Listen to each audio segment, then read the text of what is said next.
আমাদের যে কোভিডের সময় যে ক্ষতিটা হয়নি তার থেকে আমরা মনে করি যে আমাদের অর্থনৈতিকভাবে আমাদের প্রচুর ক্ষতি হয়েছে। যারা ডেলিভারি ম্যানগুলো তারা কিন্তু সব ইন্টারনেটে কানেক্টেড এখন।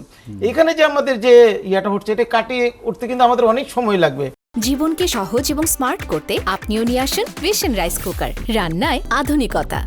আন্দোলন বা যে বিষয়টি এখন যেটি বিভিন্ন পেশাজীবীরাও যেখানে অংশ নিচ্ছে, আন্দোলন যে গতি প্রকৃতি, আপনার কি মনে হয় যে বিষয়টি আসলে আমরা সত্যি উপলব্ধি করতে পারছি বা এর গুরুত্ব অনুধাবন করতে পারছি কিনা? এতগুলো তরতাজা প্রাণ ঝরে গেল, তারপরে কি এত সহজেই পরিস্থিতি স্বাভাবিক হবে বা যে কর্মকাণ্ড পরিচালিত হচ্ছে, আপনার কি মনে হয় এটি সহসাই এই সংকটের সমাধান আমরা আশা করি?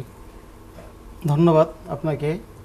আমি প্রথমেই এই ঘটনাগুলোতে যারা নিহত হয়েছেন এবং যারা চিকিৎসাধীন অবস্থায় আহত অবস্থায় আছেন, যারা নিহত হয়েছেন তাদের আত্মার মাগফিরাত কামনা করি এবং যারা আহত অবস্থায় বিভিন্ন হাসপাতালে চিকিৎসা তাদের সুস্থতা কামনা করি। আসলে গণতান্ত্রিক প্রক্রিয়ায় তাদের ফান্ডামেন্টাল রাইট আছে, সকল একটা নাগরিক যে কোনো প্রতিবাদ করতেই পারে, আন্দোলন সংগ্রাম করতেই পারে। কিন্তু সেই আন্দোলন করতে গিয়ে আমরা যদি এমন আন্দোলন দেখতে চাই না যে আন্দোলনে প্রাণহানি হবে।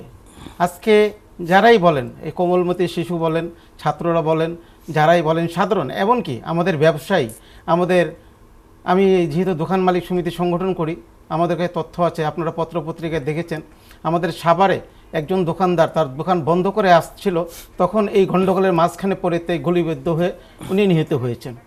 আসলে প্রতিটা মৃত্যুই বেদনাদায়ক, যাদের প্রাণ গিয়েছে তাদের স্বজনরা বুঝে।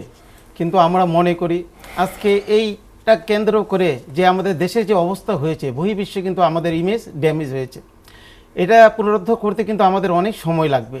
নতুন করে যে কথাটি আমাদের নিজাম ভাই বললেন যে আসলে আমাদের যে কোভিডের সময় যে ক্ষতিটা হয়নি তার থেকে আমরা মনে করি যে আমাদের অর্থনৈতিকভাবে আমাদের প্রচুর ক্ষতি হয়েছে।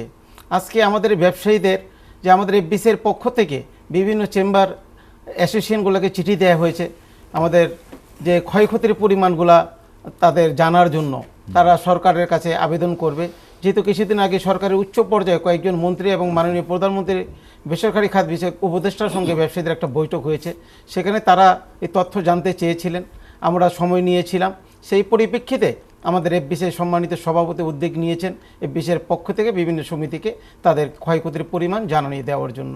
তা আমরা মনে করি যে আমাদের যে ক্ষতিটা হলো, আজকে ধরুন না যে নেটটা বন্ধ হওয়ার কারণে যে ক্ষতিটা হয়েছে, আজকে আমাদের ই কমার্স সেক্টরের আজকে একটি প্রতিবেদন দেখছিলাম, সেখানে ওনারা বললেন যে প্রায় 1700 কোটি টাকা তাদের ক্ষতি হয়েছে। আসলে আজকে ই কমার্স ছাড়া তো আমাদের কোনো নেই। বর্তমান ডিজিটাল যুগে আপনারা মনে করেন যে আজকেটা আমাদের উবার চালায়, পাঠাও চালায়, যে আমাদের ভাইরা আজকে তারা তাদের দৈনন্দিন জীবনে তারা প্রতিদিন তারা এই অপেক্ষায় থাকে, সকালবেলায় মোটরসাইকেলটা নিয়ে এসে সন্ধ্যাবেলায় কিছু টাকা নিয়ে গিয়ে তার পরিবার পরিজন নিয়ে চলবে। কিন্তু আজকে 15 দিন ধরে কিন্তু সেটা প্রায় বন্ধ ছিল। আজকে আমাদের যারা ফুড ডেলিভারিগুলো দেয়, ফুড পান্ডা বলেন, বিভিন্নভাবে যারা ডেলিভারি ম্যানগুলো তারা কিন্তু সব ইন্টারনেটে কানেক্টেড এখন। এখানে যে আমাদের যে ইয়াটা হচ্ছে এটা কাটিয়ে উঠতে কিন্তু আমাদের অনেক সময় লাগবে। তো আমরা মনে করি কোভিডের সময় মাননীয় প্রধানমন্ত্রী আমাদের ব্যবসায়ীদের অনেক প্রণোদনা দিয়েছিলেন, সেখান থেকে আমরা ব্যবসায়ীরা অনেক উপকৃত হয়েছিল। আমাদের ব্যবসায়ীরা সেই কমিটমেন্ট অনুযায়ী কিন্তু সেভাবে ধারাবাহিকভাবে তারা কমিটমেন্টও রক্ষা করেছে, তাদের দায় দেনা পরিশোধ করেছে। আমরা মনে করি আমরা সরকারের কাছে, মাননীয় প্রধানমন্ত্রীর কাছে আমরা অনুরোধ করেছি আমাদের যাতে আবারও এমন একটি প্যাকেজের আয়তে আনিয়ে দেওয়া হয়, আমাদের ব্যবসায়ীগুলো যাতে আমরা ঘুরে দাঁড়াতে পারি।